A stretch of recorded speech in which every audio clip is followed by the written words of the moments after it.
हाँ, चलिए। Good evening everyone. आज हम लोग एटॉमिक स्ट्रक्चर पढ़ने जा रहे हैं और ये वीडियो जो है वो नीट लेवल के लिए, आईआईटी लेवल के लिए, सबके लिए वैलिड है। आवाज क्लियर सुनाई दे रहा है आदित्य? एक बार हमको रिस्पॉन्स करो। ओके। नीट के लिए, जेई मेंस और एडवांस जो हम लोग बोलते हैं उसके लिए भी ये वीडियो वैलिड है।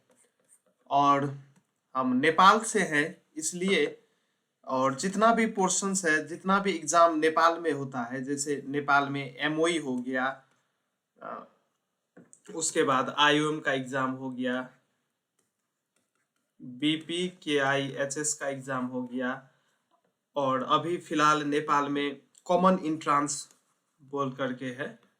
कॉमन इंट्रांस जैसे इंडिया में नीट है, उसी तरह कॉमन इंट्रांस बोल करके है।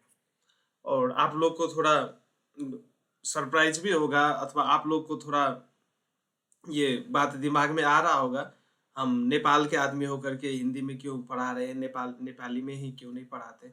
मेरा एक स्टूडेंट है जो इंडिया से है, वो मेरा पुराना स्टूडेंट है, वो अभी क्लास में है, उसको हम पढ़ा रहे हैं।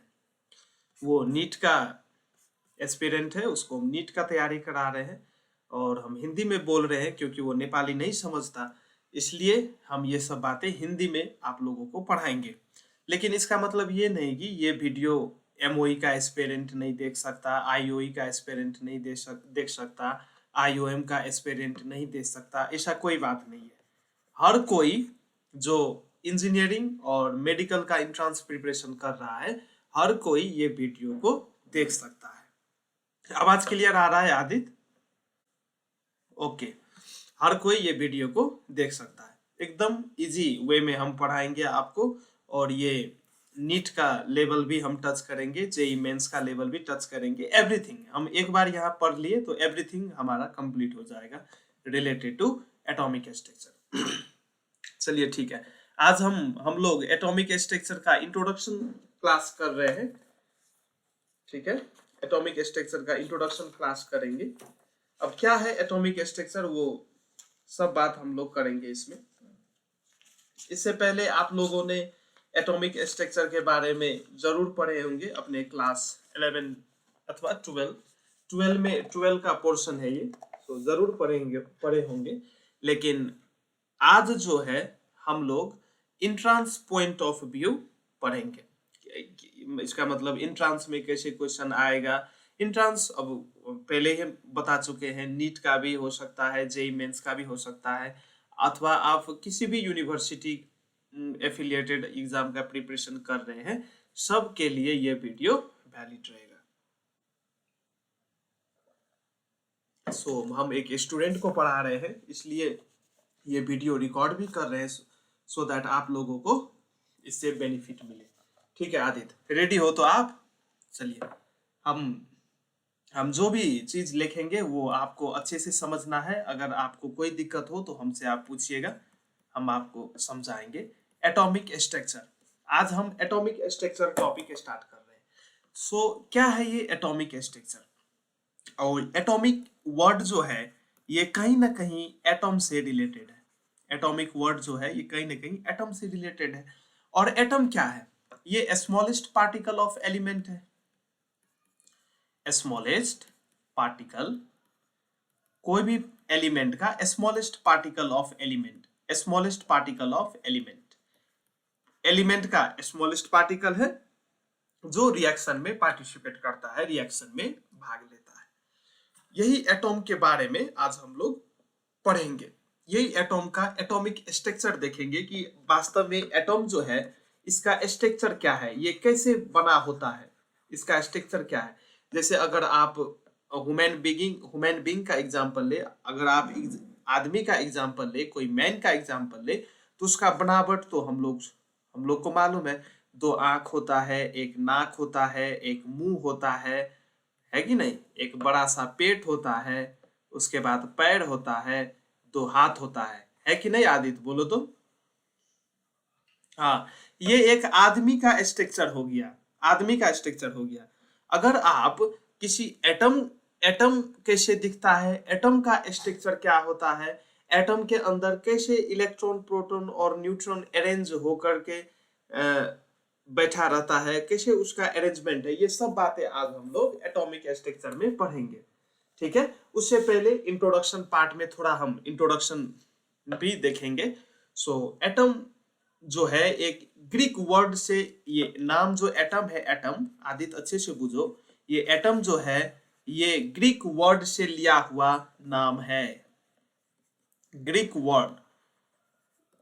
वर्ड से लिया हुआ, जैसे भोजपुरी का शब्द होता है, हिंदी का शब्द होता है, मैथिली का शब्द होता है, संस्कृत का शब्द होता है, उसी तरह ग्रीक देश में भी शब्द होता है। सो एटम जो है ये एक ग्रीक वर्ड है और इसका मीनिंग क्या होता है, एटम का मीनिंग जो है, एटम का मीनिंग होता है इनडिविजिबल। इनडिविजिबल। अब इनडिविजिबल का मीनिंग क्या होता है, जिसको हम लोग डिवाइड नहीं कर सकते हैं, जिसको हम लोग डिवाइड नहीं कर सकते हैं उसको हम लोग इनडिविजिबल कहते हैं। जिसको हम लोग डिवाइड नहीं कर सकते हैं उसको हम लोग इनडिविजिबल कहते हैं। सो एटम शब्द जो है वो ग्रीक वर्ड से लाया गया शब्द है। एक मिनट आदित्य, ये ग्रीक वर्ड से लाया हुआ शब्द है। ओके, सो एटम का मीनिंग होता है इनडिविजिबल, जिसको हम डिवाइड नहीं कर सकते हैं, indivisible. So atom can't be divided further. So इसका मीनिंग यह है कि एटम को हम लोग फर्दर नहीं डिवाइड कर सकते हैं।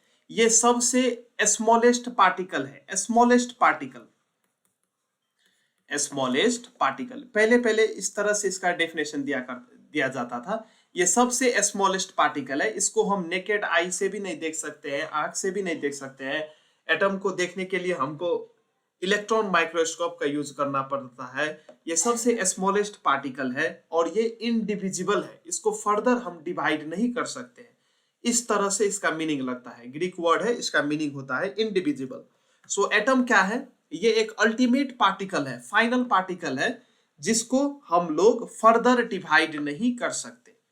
ये सबसे छोटा है। जैसे आप आदित्य ऐसे बुझिए ना, आपके पास एक एप्पल था, समझ रहे हो, आवाज क्लियर है मेरा आदित्य बाबू?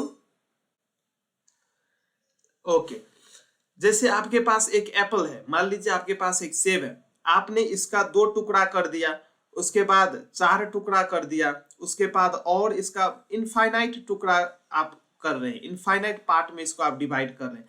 करते करते करते मान लीजिए आप इसको 1 लाख भाग में बांट दिए, 1 लाख भाग डिवाइड कर दिए, 1 लाख छोटा छोटा पार्ट में इसको डिवाइड कर दिए। इसी तरह आप मान लीजिए इसको 1 करोड़ भाग में डिवाइड कर दिए।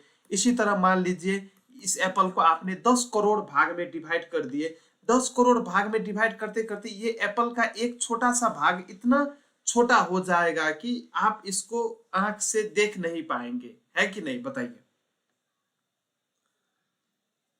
है, इतना छोटा हो जाएगा कि आप इसको देख ही नहीं पाएंगे। इसका मतलब ये हुआ कि इससे ज्यादा आप इसको डिवाइड नहीं कर सकते।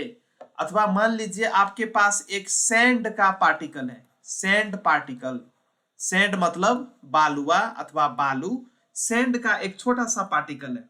आप अपना माइक ऑफ कीजिए आदित्य बाबू। एक छोटा सा पार्टिकल है, सैंड मतलब बालू का छोटा सा पार्टिकल है। इसको मान लीजिए आप 1 लाख बार इसको डिवाइड किए, अथवा एक छोटा सा बालू का कण को आपने 1 लाख बार इसको छोटा छोटा पार्ट में डिवाइड किए, और 1 लाख बार डिवाइड करने के बाद एक तो बालू का कण ही इतना छोटा होता है कि उसको हमको देखने में प्रॉब्लम होती है, एक छोटा सा कण बालू का। अब वो छोटा सा बालू का कण को आपने 1 लाख बार डिवाइड कर दिया, उसके बाद जो बालू का कण मिलेगा वो इतना छोटा होगा कि आप उसको देख ही नहीं पाएंगे।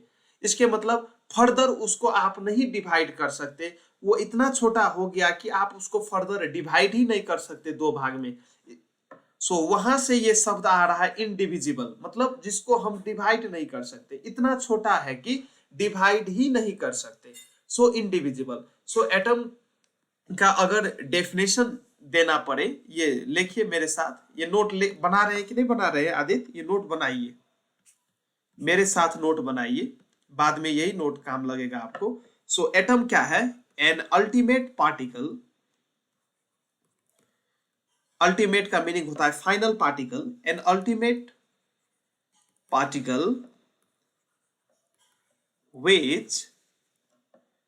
which cannot be subdivided,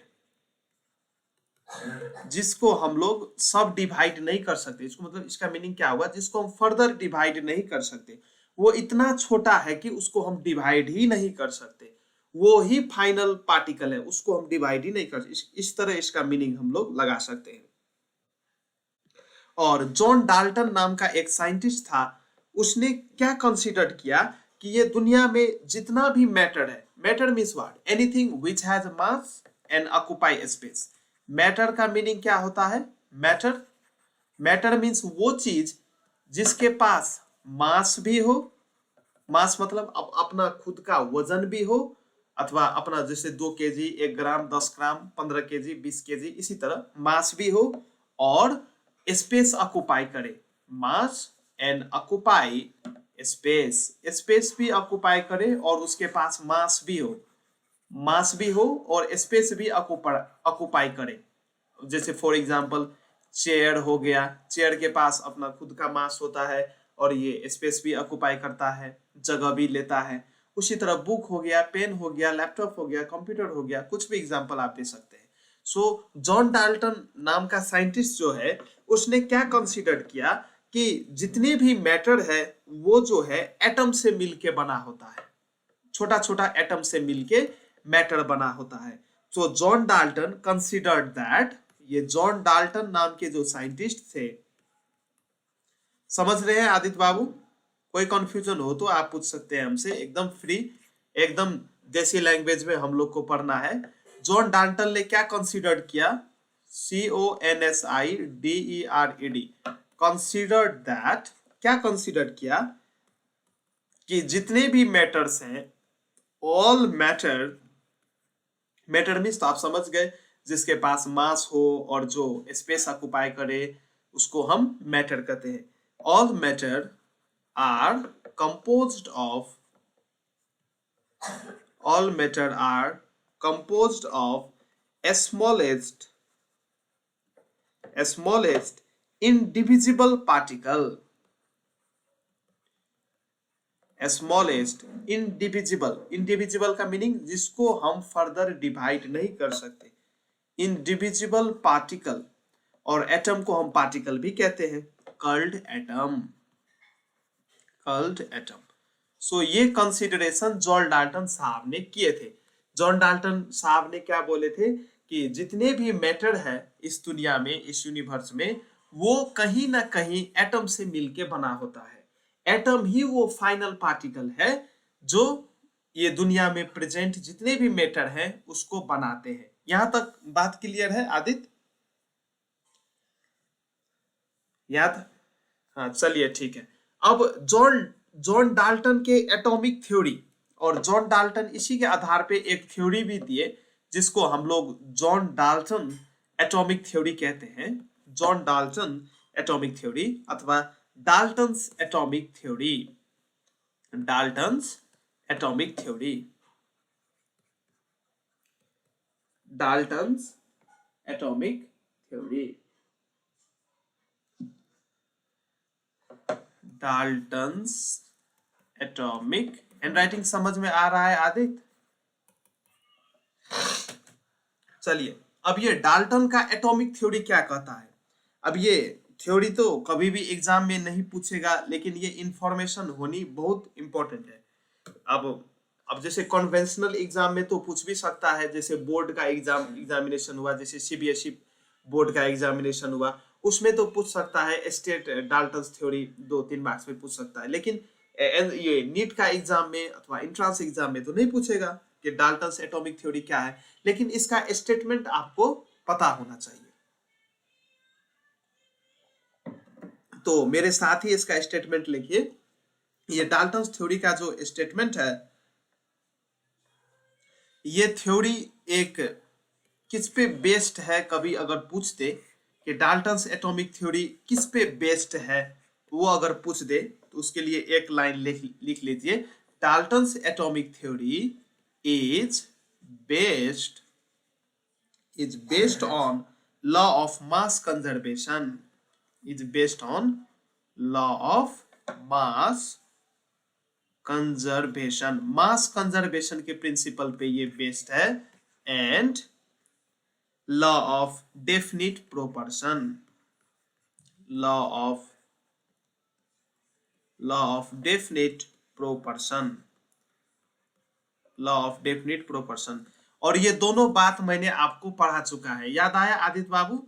law of mass conservation मैंने पढ़ाया था पहले आपको, और डेफिनिट प्रोपोर्शन भी पढ़ाया था कि कोई भी केमिकल कंपाउंड, जैसे वाटर है, वाटर का अगर आप एग्जांपल लेंगे, वाटर का एग्जांपल लेंगे तो वाटर को आप किसी भी सोर्स से लाइए, अगर टैप वाटर लाइए, अथवा कल का पानी लाइए, अथवा रिवर का पानी लाइए, पाउंड का पानी लाइए, रेन वाटर लाइए, पानी को आप कहीं से भी लाइए, उसका डिफिनिट प्रोपोर्शन होगा। ये मैंने पढ़ाया था कि नहीं पढ़ाया था?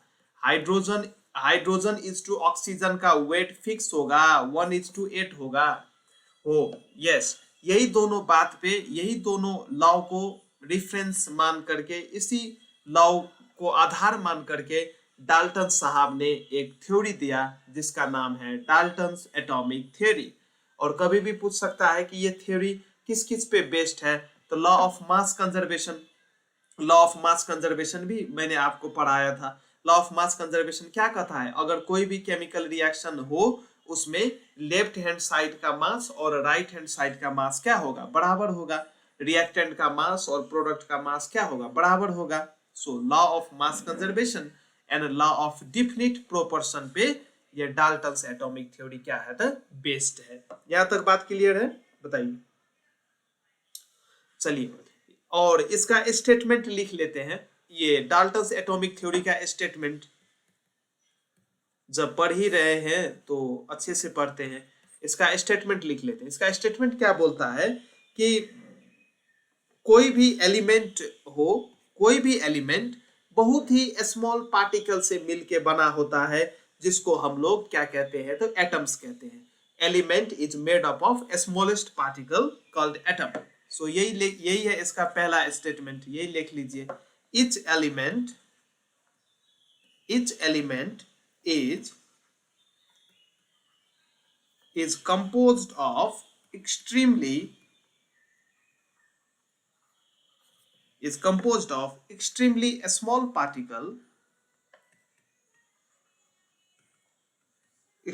small particles called atoms। ये मेरे साथ ही कॉपी कीजिए। इसका पहला स्टेटमेंट क्या बोल रहा है, जो भी एलिमेंट हो, हाइड्रोजन, हीलियम, लिथियम, बेरिलियम, ये सब क्या है, एलिमेंट ही तो है। जितना भी एलिमेंट है वो बहुत, एक्सट्रीमली का मीनिंग क्या होता है, बहुत ही स्मॉल पार्टिकल्स, एकदम स्मॉल पार्टिकल से मिलके बना होता है, उससे ज्यादा पार्टिकल स्मॉल नहीं हो सकता है। सो जितना भी एलिमेंट है वो बहुत ही एकदम स्मॉलेस्ट पार्टिकल से मिलके बना होता है, जिसको हम लोग क्या कहते हैं, तो एटम्स कहते हैं। ये बात क्लियर हुआ आदित्य? बताइए। हाँ, तो इसीलिए तो हम लोग ये भी बोलते हैं atom is the smallest particle of an element. Element का सबसे छोटा भाग क्या होता है, तो एटम होता है। एटम एलिमेंट का सबसे छोटा भाग होता है, सबसे छोटा पार्ट होता है। सो अगर इनडायरेक्टली वे में बोले और डायरेक्टली वे में बोले, इतना समझ लीजिए कि एटम जो है, एटम्स, बहुत सारे एटम्स मिलके एलिमेंट बनाते हैं। बहुत सारे एटम्स, मान लीजिए ये भी एक एटम, ये भी एक एटम, बहुत सारे एटम्स मिलके क्या बनाते हैं, एलिमेंट बनाते हैं। सो एटम, एक एटम क्या हो गया, एलिमेंट का छोटा, एक्सट्रीमली स्मॉल पार्टिकल हो गया। सो ये बात आप समझ गए हैं। दूसरा स्टेटमेंट लिखिए। इसका ही दूसरा स्टेटमेंट क्या बोलता है कि एक एलिमेंट, मान लीजिए अगर आप सोडियम एलिमेंट का एग्जांपल ले रहे हैं, Na मींस सोडियम, सोडियम एक एलिमेंट है। सोडियम एलिमेंट का एटम क्या होगा, तो एक जैसा होगा। सोडियम एलिमेंट में तो बहुत सारे एटम होंगे, ये सब एटम एक जैसे होंगे। एक जैसे होंगे, सिमिलर होंगे, सिमिलर होंगे मतलब सिमिलर अथवा लाइक होंगे, लाइक होंगे। सो सोडियम के एटम अल्युमिनियम के एटम के साथ मैच नहीं हो सकता है, लेकिन सोडियम का जितना भी एटम है वो एक जैसा होगा, अल्युमिनियम का जितना भी एटम है वो एक जैसा होगा, लेकिन सोडियम और अल्युमिनियम का एटम में भिन्नता होगी। ये बात क्लियर हुई? ये बात क्लियर हुई? सो ये स्टेटमेंट लिख लीजिए, atoms of a particular element, atoms of a particular element, कोई भी पार्टिकुलर एलिमेंट का जो एटम होता है वो क्या होता है? आइडेंटिकल होता है। सोडियम का जितना भी आप एटम्स ले लीजिए वो एक जैसा होगा, एल्युमिनियम अथवा गोल्ड अथवा कॉपर अथवा ब्रोंज जे भी ले लीजिए, अथवा क्लोरीन अथवा आर्गन, पोटासियम, जो मन होता है ले लीजिए। अगर एलिमेंट एक है तो उसका जितना भी एटम्स होगा वो सिमिलर होगा। अगर आप एलिमेंट को चेंज कर देते हैं तो उसका एटम भी क्या होगा? तो उसका प्रॉपर्टी में फर्क आएगा, number of protons, number of neutrons फर्क होगा, इसके कारण प्रॉपर्टी भी फर्क होगा। So atoms of a particular elements are alike, are like मतलब एक जैसा होता है, but differed, but differ from atoms, atoms of other element। इसका मीनिंग क्या हुआ?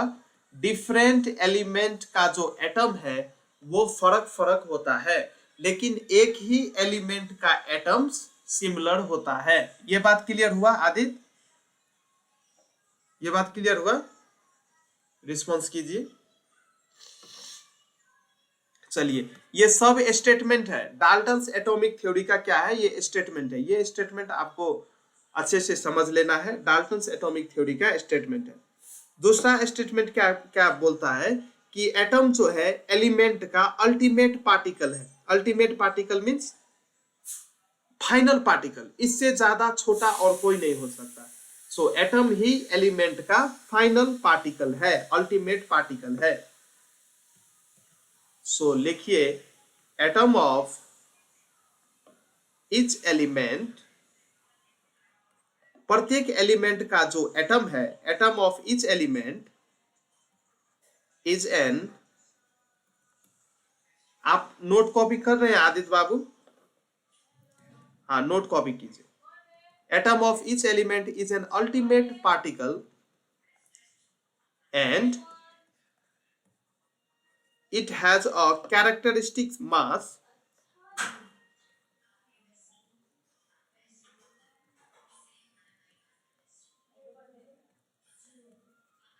it has a characteristic mass। इसका मीनिंग क्या होगा कि एटम का जो है कुछ ना कुछ मास होता है, कुछ ना कुछ वजन होता है। it has a characteristic mass but structureless, but structureless। Structureless का मीनिंग क्या हुआ? इसका कोई भी स्ट्रक्चर नहीं होता है। ये बात मैंने नहीं बोल रहा हूं, ये बात मैं नहीं बोल रहा हूं, ये बात डाल्टन साहब ने बोले थे।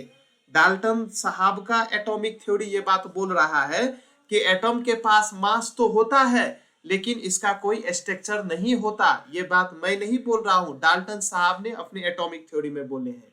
सो एटम स्ट्रक्चरलेस होते हैं, इसका कोई भी स्ट्रक्चर नहीं होता है, यही अल्टीमेट पार्टिकल है। एक सिमिलर एलिमेंट का जितना भी एटम्स होता है सिमिलर होता है। जैसे सोडियम का आप जितना भी एटम्स ले लीजिए वो एक ही तरह का होगा, प्रॉपर्टी भी सेम होगा, लेकिन सोडियम का एटम और गोल्ड का एटम में क्या होगा? तो भिन्नता होंगी, डिफरेंसेस होगी। सो ये बात आप समझ लीजिए।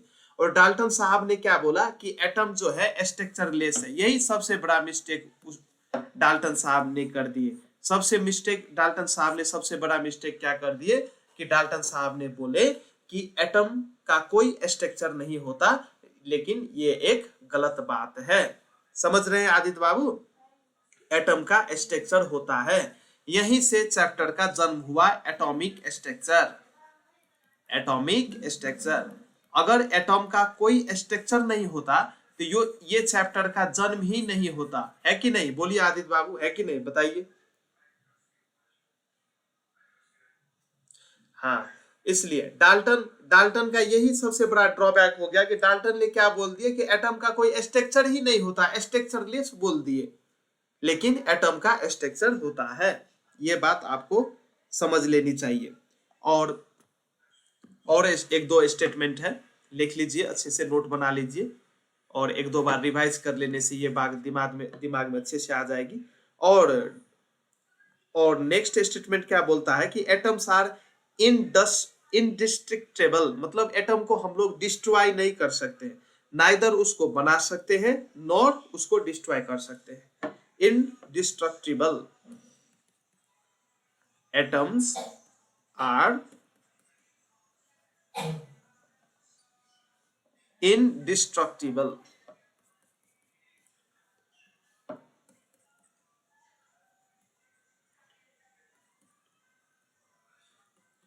indestructible, indestructible का मीनिंग क्या होता है, इसको हम लोग डिस्ट्रॉय नहीं कर सकते हैं। इसका मतलब neither created nor destroyed, that is atom can neither be created nor be destroyed, they can neither be created nor be destroyed। इसको नहीं तो हम लोग क्रिएट कर सकते हैं, ना ही इसको हम डिस्ट्रॉय कर सकते हैं। ये पॉइंट समझ में आया? बताइए। हाँ, एटम्स को ना तो हम लोग क्रिएट कर सकते हैं, ना ही इसको हम लोग डिस्ट्रॉय कर सकते हैं, सबसे बड़ा स्टेटमेंट। और डिफरेंट एलिमेंट का एटम जो है वो डिफरेंट होता है, ये बात मैंने आपको पहले ही बता दिया। सोडियम का एलिमेंट पोटासियम का एलिमेंट से फर्क होगा, डिफरेंट होगा। सो ये बात भी आप लिख लीजिए। Atoms of different element take part in a chemical reaction to form molecules, ये मॉलिक्यूल्स। और एक लाइन और लिख लीजिए, atoms of different elements are different। फरक एलिमेंट का एटम भी क्या होता है, तो डिफरेंट होता है। सोडियम एलिमेंट का एटम और गोल्ड एलिमेंट का एटम फर्क होगा, डिफरेंट होगा प्रॉपर्टी वाइज। यही एक स्टेटमेंट हो गया। और जैसे वाटर का फॉर्मेशन होता है, वाटर का फॉर्मेशन कैसे हुआ, दो ठो हाइड्रोजन का एटम और एक ऑक्सीजन का एटम जब कंबाइन करता है तब वाटर का फॉर्मेशन होता है। इसी तरह हम बोल सकते हैं, और जैसे वाटर का एग्जांपल में हम बोल सकते हैं, हाइड्रोजन क्या है, दो हाइड्रोजन का एटम, इसमें हाइड्रोजन एलिमेंट भी इन्वॉल्व है, और एक ऑक्सीजन का एटम, ऑक्सीजन एलिमेंट भी इन्वॉल्व है। जब दो एटम डिफरेंट एलिमेंट के इन्वॉल्व होते हैं, कंबाइन करते हैं, तब केमिकल रिएक्शन होता है और मॉलिक्यूल का फॉर्मेशन होता है। सो एटम्स ऑफ डिफरेंट एलिमेंट्स, इसी को एक स्टेटमेंट बना लीजिए। सो एटम्स ऑफ डिफरेंट एलिमेंट, समझ रहे हैं कि नहीं आदित्य बाबू? नहीं समझ रहे तो आप हमसे पूछ सकते हैं, डायरेक्ट पूछ सकते हैं। हाँ, एटम्स ऑफ डिफरेंट एलिमेंट्स का atoms take part in chemical reaction में पार्टिसिपेट करता है, take part in chemical reaction to form molecule. So इस तरह मॉलिक्यूल का फॉर्मेशन होता है। तो मॉलिक्यूल का फॉर्मेशन कैसे होता है, जब दो डिफरेंट एलिमेंट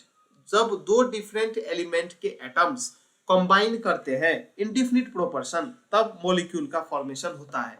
और इसका और एग्जांपल अगर देखेंगे, जैसे अमोनिया का एग्जांपल देख लीजिए, NH3 का फॉर्मेशन कैसे हुआ, जब नाइट्रोजन के एक atom, that is 1 atom of nitrogen combine with 3 atom of hydrogen, तब क्या होता है, तो अमोनिया का फॉर्मेशन होता है।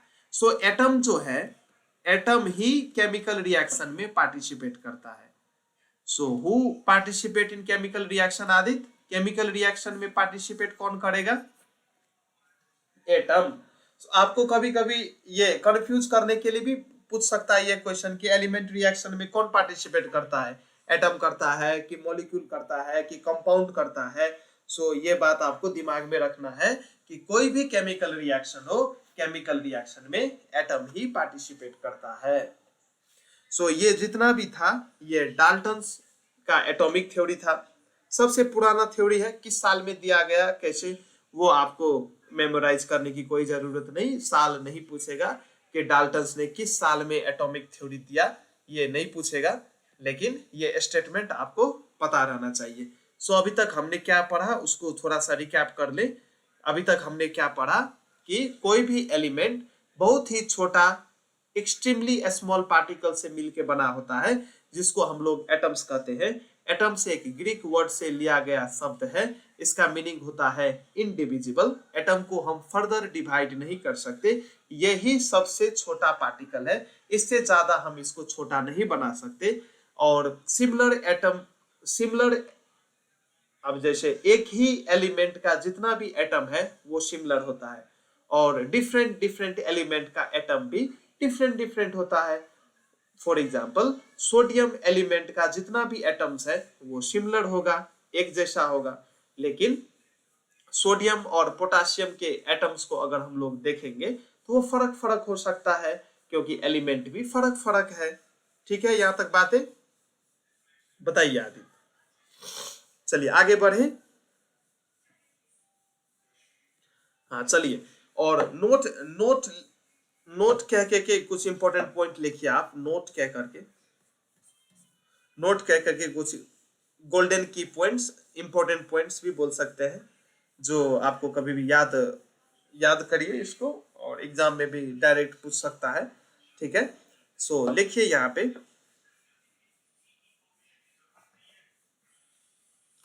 इंपॉर्टेंट पॉइंट्स कुछ लिखिए। सो थॉमसन, थॉमसन नाम का जो साइंटिस्ट था, THOMSON, ये थॉमसन नाम का साइंटिस्ट जो था, इसने निगेटिव चार्ज कैरी करने वाले पार्टिकल को नाम, पार्टिकल का नाम नेगाट्रॉन्स रखा था, नेगाट्रॉन्स। ये थॉमसन जो था ये इलेक्ट्रॉन, इलेक्ट्रॉन का नाम जो है, इलेक्ट्रॉन को इलेक्ट्रॉन नहीं बोल करके क्या बोला था, तो नेगाट्रॉन्स बोला था, नेगाट्रॉन्स, नेगाट्रॉन्स बोला था। लेकिन बाद में नेगाट्रॉन को बदल करके नाम इलेक्ट्रॉन रखा गया बाय स्टोन ने। ये इलेक्ट्रॉन नाम जो है, इलेक्ट्रॉन, ये इलेक्ट्रॉन नाम किसने दिया, स्टोने नाम का साइंटिस्ट ने इलेक्ट्रॉन नाम दिया, ये आप याद कर लीजिए, स्टोने। थॉमसन ने तो इलेक्ट्रॉन को नेगाट्रॉन्स बोला था, थॉमसन ने इलेक्ट्रॉन का नाम क्या रखा था, नेगाट्रॉन्स, लेकिन ये इलेक्ट्रॉन नाम रखने वाला साइंटिस्ट का नाम क्या था, क्या था, स्टोने। ये बात क्लियर हुआ? ठीक है, चलिए, और आपको मैंने क्या थे रे ट्यूब एक्सपेरिमेंट के बारे में अभी तक नहीं बोला है, वो बाद का जो क्लासेस होगा उसमें हम ये सब बात बोलेंगे, लेकिन अभी कुछ इंपॉर्टेंट पॉइंट है, ये आप अभी नोट डाउन करते चलिए। सो कैथोड रे एक्सपेरिमेंट जो हम लोग करते हैं, अथवा जो एक्सपेरिमेंट हुआ था कैथोड रे एक्सपेरिमेंट, उसमें जो रे निकला था उस रे को हम लोग कहते हैं कैथोड रे,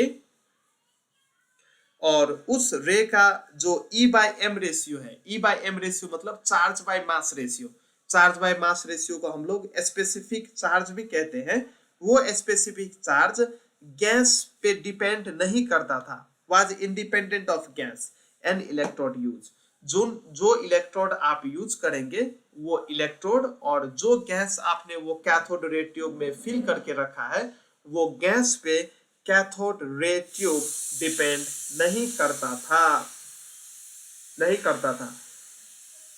और यही पॉइंट से हम लोग क्या बता सकते हैं कि जितने भी एटम्स हैं वो एटम्स में क्या होते हैं, तो इलेक्ट्रॉन्स प्रेजेंट होते हैं।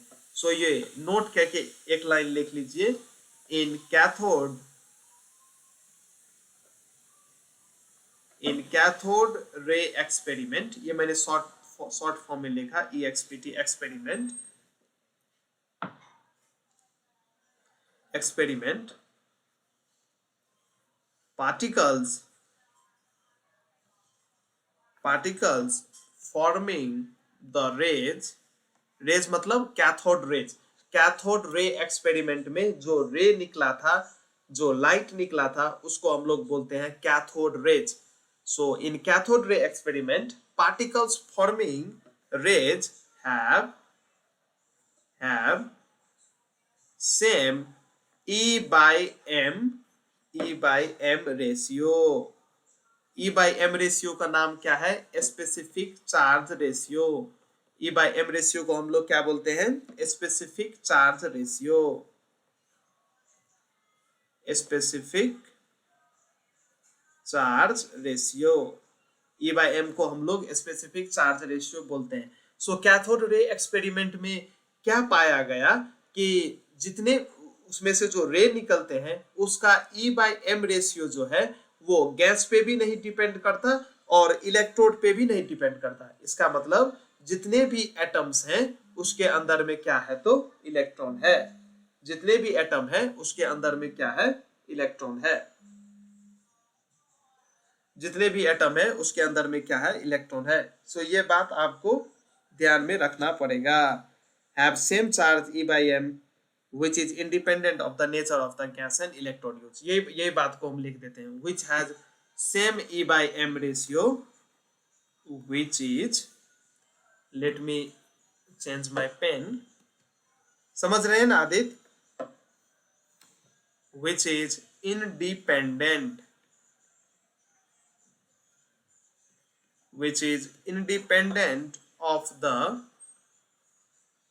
which is independent of the nature of gas and electrode use, electrode used। So electrode का मीनिंग अभी इतना समझ लीजिए कि इलेक्ट्रोड दो किस्म का होता है, एक होता है कैथोड और दूसरा होता है, बोलिए दूसरा का नाम क्या है? एनोड। कैथोड और एनोड दो किस्म का इलेक्ट्रोड होता है। इसके बारे में हम लोग बाद में बात करेंगे, अभी के लिए इतना बुझ लीजिए, दो किस्म का इलेक्ट्रोड होता है, कैथोड और एनोड। ठीक है। सो कैथोड रे एक्सपेरिमेंट से हम लोगों को क्या पता चला? जो इलेक्ट्रॉन जो है वो सभी एटम्स में प्रेजेंट होते हैं, या ये बात हम लोगों को पता चला क्योंकि कैथोड रे ट्यूब में E by M रेशियो है। अगर इलेक्ट्रॉन है तो उसका चार्ज बाय मास रेशियो भी सेम होगा।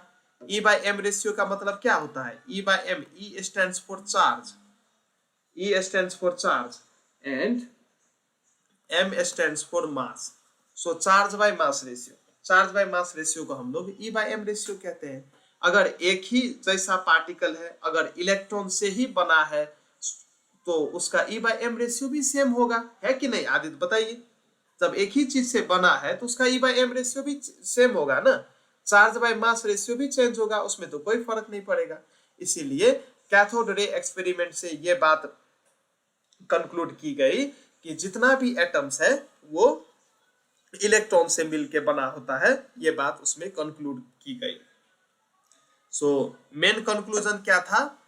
इस एक्सपेरिमेंट का मेन कंक्लूजन क्या था? It points out that it points out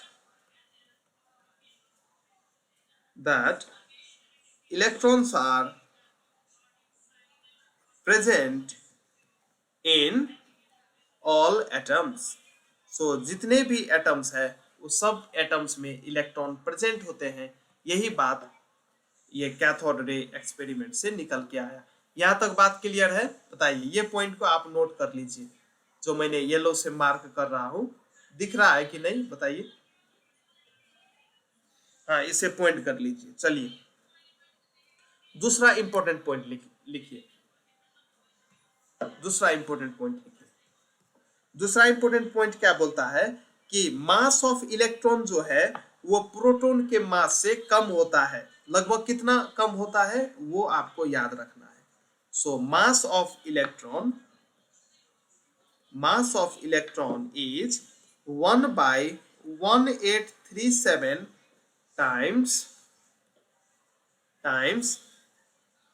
times that of proton times that of proton,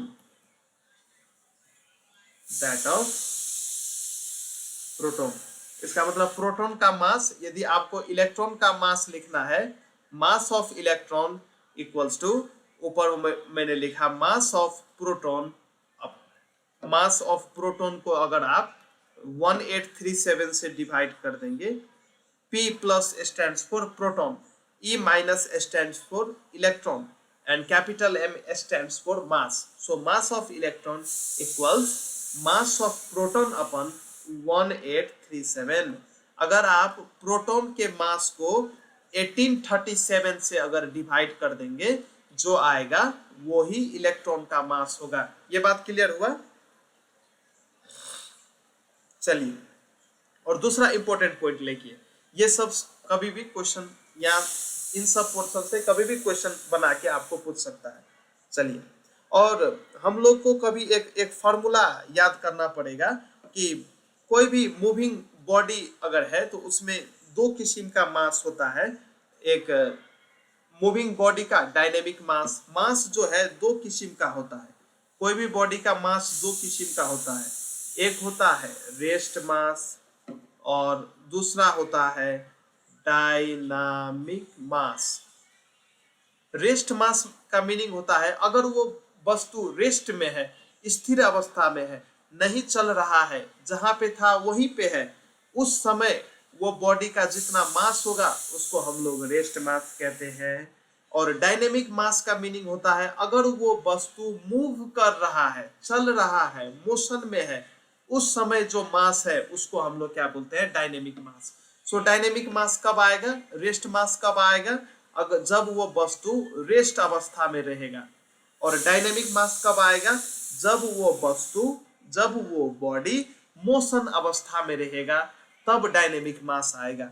सो इसी आधार पर हम लोग बोल सकते हैं इलेक्ट्रॉन का भी डायनेमिक मास होता है कि नहीं? बताइए। सो कोई भी मूविंग इलेक्ट्रॉन का mass, so mass of moving electron, moving का मीनिंग हुआ वो मोशन में है। मास ऑफ मूविंग इलेक्ट्रॉन, कोई भी मूविंग इलेक्ट्रॉन का मास कैसे निकालेंगे? सो इसका एक फॉर्मूला है, ये फॉर्मूला आपको याद कर लेना है। मास ऑफ मूविंग इलेक्ट्रॉन का फॉर्मूला है, ये फॉर्मूला आपको याद कर लेना है। Rest mass of electron, rest मास का मीनिंग होता है वो मास रेस्ट, जब इलेक्ट्रॉन रेस्ट में है उस समय उसका मास क्या है। अगर आप भी अगर इसको बुझा जाए ऐसे समझ लीजिए, जब आप रेस्ट में होते हो अथवा जब आप अपने बेड पे सोए हुए होते हो, जब आप अपने घर में होते हो, जब आप कहीं पे बैठे हुए होते हो, उस समय आपका जितना मास है उसको हम लोग रेस्ट मास कहेंगे। और अगर आप दौड़ने लगे, आप मोशन में चले गए, है कि नहीं, उस समय जो मास है उसको हम लोग डायनेमिक मास बोलेंगे। यहां तक बात क्लियर है आदित्य सर? हाँ, ठीक है, ठीक है। So mass of moving electron का फॉर्मूला लिखिए, rest mass of electron. Rest mass, rest का मीनिंग होता है वो रेस्ट में है, स्थिर अवस्था में है, मूव नहीं कर रहा है, चल फिर नहीं रहा है। Rest mass of electron, rest mass of electron अपन एक फॉर्मूला है यहाँ पे 1 माइनस v/c का होल स्क्वायर। सो ये फॉर्मूला में डिफरेंट टर्म आप लिख लीजिए, वेयर v क्या है? v is the velocity of the electron. Electron किस वेलोसिटी से मूव कर रहा है उसको हम लोग v कहेंगे। v is the velocity of electron, ये इलेक्ट्रॉन का वेलोसिटी हो गया। और c क्या है? c है वेलोसिटी ऑफ लाइट, c हो गया वेलोसिटी ऑफ लाइट हो गया, ये लाइट का वेलोसिटी है। सो ये सब बात आपको पता रहना चाहिए, वेलोसिटी ऑफ लाइट हो गया।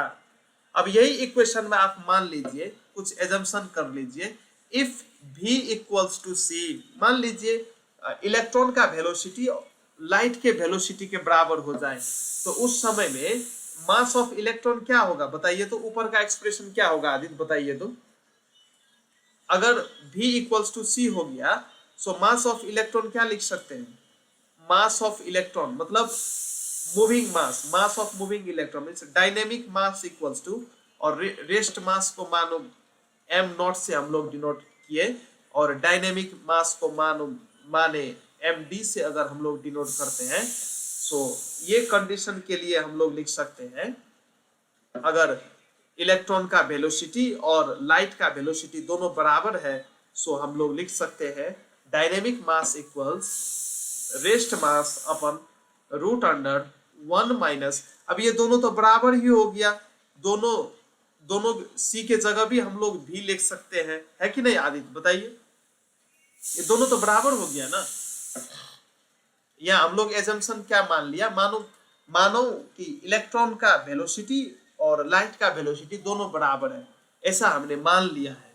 सो इस समय में v बाई सी का रेशियो क्या हो जाएगा, 1 हो जाएगा, 1 का स्क्वायर क्या होगा, 1 ही होगा। सो ऊपर हो गया m not means rest mass, और नीचे हो गया रूट अंडर 1 माइनस 1, है कि नहीं बताइए।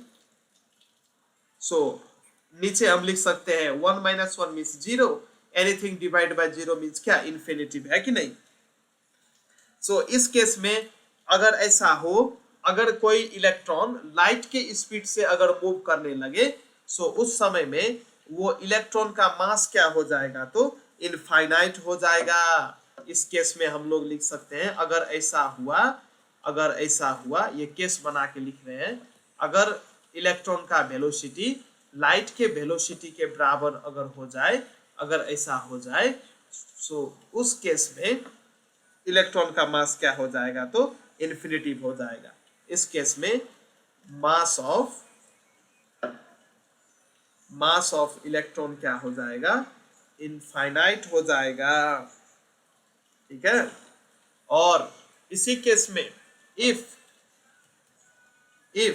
अगर इलेक्ट्रॉन का स्पीड अथवा इलेक्ट्रॉन का वेलोसिटी लाइट के वेलोसिटी से बराबर हो जाए, सो v बाई सी रेशियो, यहाँ पे देखिए अगर v c से बड़ा ज्यादा हो जाए, ये रेशियो, ये फार्मूला में देखिए आदित्य, ये फार्मूला में देखिए, अगर v c से ज्यादा हो जाए, ये v जो है, ये v अगर c से ज्यादा हो जाए, इसका मतलब नीचे आंसर निगेटिव में आएगा कि नहीं आएगा बताइए तो।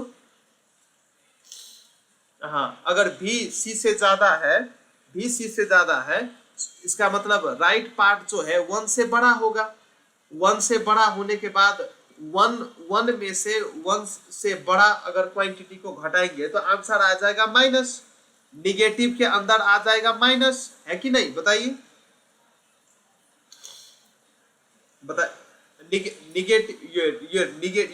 ये रूट का जो साइन है, ये रूट के साइन के अंदर आ जाएगा माइनस, इसका मतलब ये क्या हो गया, इमेजिनरी हो गया, ये एक इमेजिनरी नंबर है।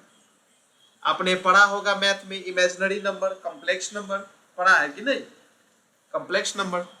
सो वही से आ रहा है ये कंसेप्ट, अगर इलेक्ट्रॉन का वेलोसिटी लाइट के वेलोसिटी से भी अगर ज्यादा हो जाए, सो उस समय में क्या होगा, मास ऑफ इलेक्ट्रॉन जो है वो इमेजिनरी हो जाएगा। मास of electron is imaginary, mass of electron is imaginary, electron का मास क्या हो जाएगा, इमेजिनरी हो जाएगा। ठीक है, आज समझ रहे हैं, इतना तो समझ रहे हैं आदित्य बाबू। हाँ, सो यहाँ से भी क्वेश्चन पूछ सकता है कि किस समय में इलेक्ट्रॉन का मास इमेजिनरी होगा, किस समय में इलेक्ट्रॉन का मास इमेजिनरी होगा। सो ये सिचुएशन आपको याद रखना है, अगर ये ऐसा हुआ, अगर इलेक्ट्रॉन का वेलोसिटी लाइट के वेलोसिटी से अगर ज्यादा हो, उस समय में मास ऑफ इलेक्ट्रॉन क्या होगा, इमेजिनरी होगा। ये बात आपको याद रखना, यहाँ से भी डायरेक्ट क्वेश्चन पूछ सकता है। और किस समय में मास हो जाएगा इनफाइनाइट, ये भी आपको पूछेगा, ये भी पूछ सकता है कि मास किस टाइम में मास ऑफ इलेक्ट्रॉन होगा, अगर बराबर हो जाए उस समय में हो जाएगा इनफाइनाइट। सो ये सब बात आपको ध्यान में रखना है, ये सब केस है, इसे देख लीजिए, ये सब कभी अगर क्वेश्चन आए तो नहीं छूटना चाहिए, ये सब देख लीजिए, अगर कभी आए तो नहीं छूटे। ठीक है, चलिए। और हम लोग के पास दो एक्सपेरिमेंट है, एक है कैथोड रे एक्सपेरिमेंट, एक है एनोड रे एक्सपेरिमेंट। सो एक है कैथोड रे एक्सपेरिमेंट और दूसरा है हम लोगों के पास anode ray experiment. Anode ray experiment. और ये कैथोड रे एक्सपेरिमेंट में हम लोग ने क्या देखा, कैथोड रे एक्सपेरिमेंट मतलब मींस इलेक्ट्रॉन का डिस्कवरी। कैथोड रे को हम लोग इलेक्ट्रॉन रे भी बोलते हैं, अथवा कैथोड रे अगर कहीं पे लिखा हो तो समझ लेना इलेक्ट्रॉन की बातें हो रही है। सो कैथोड रे का डिस्कवरी से हम लोगों को इलेक्ट्रॉन का डिस्कवरी पता चला। इलेक्ट्रॉन का डिस्कवरी ही कैथोड रे का डिस्कवरी है, ऐसे भी बोल सकते हैं। और cathode ray is made up of electron, ऐसे भी बोल सकते हैं। कैथोड रे इलेक्ट्रॉन से मिलके बना होता है, ये भी बोल सकते हैं। और इससे आगे हमने क्या देखा था, कैथोड रे का जो E/m रेशियो है, E/m means charge by mass ratio, इसको हम लोग स्पेसिफिक चार्ज भी बोलते हैं। और कैथोड रे का स्पेसिफिक चार्ज जो है वो किस किस चीज पे इंडिपेंडेंट होता है, बताइए तो आदित्य, बताइए किस किस चीज पे इंडिपेंडेंट होता है। हम पहले बताए थे ना, इसे आगे वाले में बताए थे, तो यहाँ देखे तो कैथोड रे जो है स्पेसिफिक चार्ज जो है इंडिपेंडेंट, यहाँ तो मैंने लिखा है, देखिए कैथोड रे स्पेसिफिक चार्ज जो है is independent of the nature of gas and electrode use. जो आपने गैस यूज किया है और जो आपने इलेक्ट्रोड यूज किया है उस पे ये डिपेंड नहीं करता है। यही बात से हम लोग ने ये पॉइंट कंक्लूड किया था कि जितना भी एटम्स है वो इलेक्ट्रॉन से मिलके बना होता है कि नहीं, बताइए, है। हाँ, सो यही बात यहाँ पे आपको याद रखना है। कैथोड रे एक्सपेरिमेंट में हम लोग को क्या पता चलता है, इलेक्ट्रॉन का डिस्कवरी होता है। कैथोड रे मींस इलेक्ट्रॉन, और इलेक्ट्रॉन प्रत्येक सभी एटम में इलेक्ट्रॉन पाया जाता है। सो इलेक्ट्रॉन है, सभी में इलेक्ट्रॉन है, इसलिए इलेक्ट्रॉन का चार्ज बाय मास रेशियो अथवा स्पेसिफिक चार्ज क्या होता है, सेम होता है। स्पेसिफिक चार्ज को हम लोग चार्ज बाय मास रेशियो भी कहते हैं, charge by mass ratio. So cathode ray के लिए charge by mass ratio same होता है, इट डू नॉट। और कैथोड रे के लिए जो E/m रेशियो है, कैथोड रे के लिए ये सब बातें हो रही है। कैथोड रे के लिए जो E/m रेशियो है वो गैस और इलेक्ट्रोड पे डिपेंड नहीं करता। Do not depend on nature of gas. अब किस नेचर के गैस यूज कर रहे हैं कैथोड ट्यूब के अंदर, उस पर डिपेंड नहीं करता। E/m ratio do not depend on nature of gas and electrode use. आप कौन से इलेक्ट्रोड यूज कर रहे हैं, कैथोड एनोड, आप कौन से मटेरियल के यूज कर रहे हैं उस पर डिपेंड नहीं करता। एन इलेक्ट्रॉन यूज्ड, ये बात आपको याद रखना है। लेकिन एनोड रे के केस में ऐसा नहीं है, एनोड रे में ये डिपेंड करता है, ये बात आपको याद करना चाहिए। सो एनोड रे एक्सपेरिमेंट में हम लोग को क्या पता चलता है, इसमें हम लोग को प्रोटॉन के बारे में पता चलता है। इसमें हम लोग को प्रोटॉन के बारे में पता चलता है, प्रोटॉन डिस्कवरी। और कैथोड रे एक्सपेरिमेंट से हम लोगों को इलेक्ट्रॉन के बारे में पता चला था। सो यहाँ पे एक लाइन लिख लीजिए, cathode ray experiment means electron discovery. Electron का discovery means cathode ray experiment, proton का discovery means anode ray experiment. और प्रोटॉन तो प्रत्येक एलिमेंट में फर्क फर्क होता है। Proton means particle having positive charge, फर्क फर्क डिफरेंट होता है। इसलिए एनोड रे एक्सपेरिमेंट अगर डिफरेंट गैस और डिफरेंट इलेक्ट्रोड को लेकर के अगर किया जाए सो उसका वैल्यू भी क्या होगा, तो फर्क होगा, उसका E/m रेशियो भी फर्क होगा। प्रोटॉन में भी चार्ज होता है प्लस चार्ज, इलेक्ट्रॉन और प्रोटॉन को चार्ज मैग्नीट्यूड वाइज सेम होता है लेकिन नेचर वाइज फर्क होता है। सो इसलिए हम लोग प्लस माइनस लिखते हैं। So 1.6 into 10 to the power -19 coulomb होता है चार्ज। इतना ही होता है आदित्य, कितना है चार्ज, इलेक्ट्रॉन का चार्ज? हाँ, सो इलेक्ट्रॉन का अगर आप केस लेंगे तो निगेटिव के साथ ले लीजिए, निगेटिव सोज नेचर, चार्ज का नेचर है निगेटिव। और प्रोटॉन का चार्ज बताइए तो आप पॉजिटिव साइन ले लीजिए, लेकिन चार्ज होगा इतना ही। सो मैग्नीट्यूड रहेगा same 1.6 into 10 to the power -19 coulomb, magnitude इतना ही रहेगा, लेकिन चार्ज का नेचर फर्क पड़ जाएगा। प्रोटॉन के लिए पॉजिटिव नेचर का चार्ज होगा, इलेक्ट्रॉन के लिए नेगेटिव नेचर का चार्ज होगा, लेकिन चार्ज का मैग्नीट्यूड सेम रहेगा।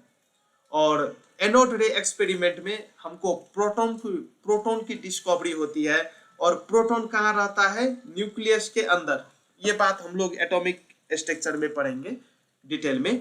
प्रोटॉन और न्यूट्रॉन जो है वो न्यूक्लियस के अंदर रहता है, और ये इन दोनों को कलेक्टिवली हम न्यूक्लियस भी कहते हैं। बाद में ये सब पॉइंट हम आपको लिखाएंगे, लेकिन अभी के लिए इतना बुझ लीजिए। एनोड रे एक्सपेरिमेंट में जो पार्टिकल पाया गया था उसका E/m रेशियो सेम नहीं था, डिफरेंट था डिफरेंट केसेस में। सो E/m रेशियो इज डिपेंडेंट। इससे आगे कैथोड रे एक्सपेरिमेंट में मैंने लिखा है, यहाँ देख लीजिए, डू नॉट डिपेंड मतलब डिपेंड नहीं करता, और इसमें मैंने लिख रहा हूं डिपेंडेंट मतलब डिपेंड करता है on the nature of the gas taken, on the nature of gas taken. आपने एनोड ट्यूब में कौन से गैस भरे हैं उस पर भी डिपेंड करेगा, क्योंकि डिफरेंट गैसेस का प्रोटॉन नंबर फर्क होता है कि नहीं, इसलिए ये फर्क होगा। लेकिन कैथोड रे एक्सपेरिमेंट में ऐसा नहीं था। आप जो भी गैस यूज करें, आप जो भी एनोड यूज करें, उसका E/m रेशियो सेम था। और कैथोड रे मींस इलेक्ट्रॉन, इसका मतलब इलेक्ट्रॉन सभी एटम्स में पाया जाता है। सो यहाँ से हम लोग क्या लिख सकते हैं, जो ये पॉजिटिव पार्टिकल है, proton means positive particle, electron means negative particle हो। इसी तरह सो जो पॉजिटिव पार्टिकल्स है, प्रोटॉन है, वो डिफरेंट गैसेस में डिफरेंट रहता है। So the positive particles are different in different gases। यहाँ तक बातें क्लियर है आदित्य? चलिए, यहाँ तक बातें क्लियर है तो बहुत बढ़िया। आज हम लोग इंट्रोडक्शन वीडियो कर रहे हैं, आज हम लोग इतना ही रखेंगे, और इसका आगे वाला जो पोर्शन है वो हम लोग कल पढ़ेंगे। आज स्टार्टिंग ही था, वार्म अप ही था, ठीक है। सो मेरा हिंदी तो उतना अच्छा नहीं है, लेकिन अगर आप लोग चाहेंगे तो अच्छे से समझ सकेंगे, समझ सकते हैं, अच्छे से समझ रहे हैं आदित्य बाबू? हाँ। सो बिहार का स्टूडेंट का जो बोलने का स्टाइल है वो हम भी बिहार में ही रहते थे, सो उसी टाइप का है। सो आप लोग समझ सकेंगे, उसमें कोई दिक्कत नहीं है। हम तो भाई को अपना पढ़ा रहे हैं, सो सोचे इसको रिकॉर्ड कर ले, आप लोगों को भी मदद मिल जाएगी। इसलिए सो कंटेंट कहीं से भी मिले, अगर वो पूरा कंटेंट है तो उसको आपको पढ़ना चाहिए, ठीक है। सो आज आदित्य हम लोग इतना ही करते हैं, और इसके आगे का जो पार्ट है वो हम लोग कल देखेंगे, ठीक है।